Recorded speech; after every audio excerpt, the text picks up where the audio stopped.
This is my autumn fan. No, not a fan. Hairdryer machine. So, this bit is for controlling how fast you want it to go, and it's off and on switch. So if you turn it this way, you can it will get faster, and if you turn it, this way, it will get slower until it stops. And also, this screwdriver is the flat type and the thin type. These are the ones that you shouldn't.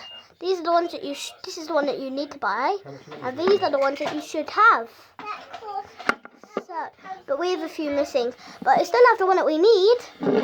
So we need these types of batteries and this kit, and we also need a pack of these, and put one in. And then you get these threes and put them here and here. And then you get this bit and then put them underneath them.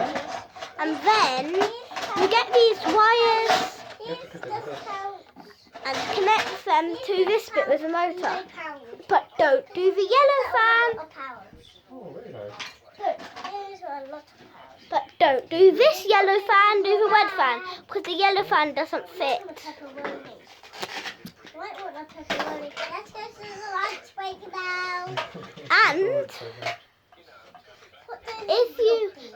And this one is a motor, but if you think to use this bit, it won't work. Because even though it looks long enough, it won't work. So, how did you like my video? Come back next time for more making videos. Goodbye.